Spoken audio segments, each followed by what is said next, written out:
Olá, eu sou a professora Suzana e venho comentar o tema de redação da professora Daniela, que era a violência contra o menor. Podemos pensar no menor, tanto criança quanto aquele adolescente. É interessante porque a temática é abrangente, mas os textos de apoio convergiam para aquelas crianças e adolescentes que estão em situação de violência por serem menores que convivem em orfanatos, que convivem em famílias violentas, que estão ali numa situação de vulnerabilidade. É um tema sério, é um tema triste, mas é um tema que faz parte da nossa sociedade, nós não podemos fechar os olhos para ele. O que se espera ao propor um tema como esse? Primeiramente, que o aluno tenha uma tese bem elaborada. Uma tese bem elaborada significa que eu tenho uma tese para a qual tenho também os argumentos correspondentes e, frente às problematizações que eu vou fazer no meu texto, terei que colocar as devidas propostas de intervenção. Então, vejamos. Se eu vou falar sobre o papel do Estado frente àquele jovem, aquela criança que sofre maus tratos, sofre com a violência, evidentemente que na proposta de intervenção, eu vou ter que falar sobre o que fazer para evitar isso.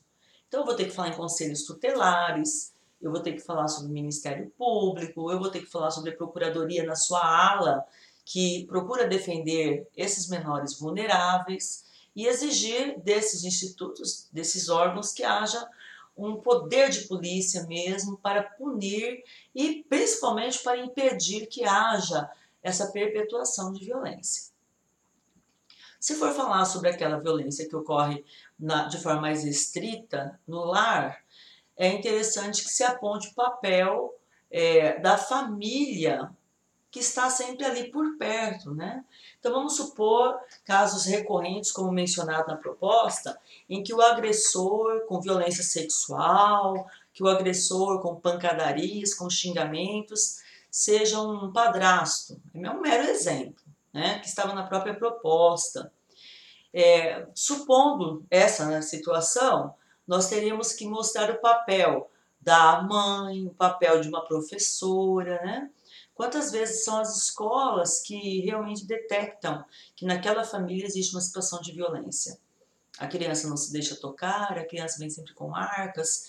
Então, existe esse papel social da escola que deve averiguar, que deve conversar com os pais e, não vendo o resultado disso, exigir dos conselhos, novamente, né, de Ministério Público, do Estado, uma tutela que tenha mais cuidado. Nesse caso, alguns alunos, eu já percebi, retomaram exemplos que, infelizmente, nós temos. Então, seja da Isabela Nardoni, que marcou bastante, né? Eu acho que essa juventude aí vivia uma infância quando isso aconteceu e eles têm isso bem vivo na memória deles. E por tantos outros casos mais recentes também, que eles poderiam utilizar como exemplo de, infelizmente, crianças que padecem nessa situação. Quem pudesse citar alguma literatura seria interessante.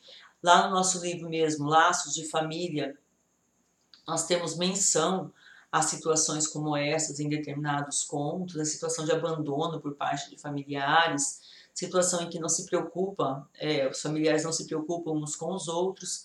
Então também vocês podiam utilizar.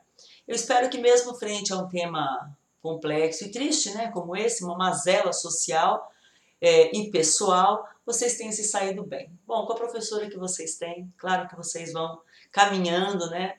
E nós temos aí esse ano todo para conquistar uma redação 900 no Enem. Um abraço a todos.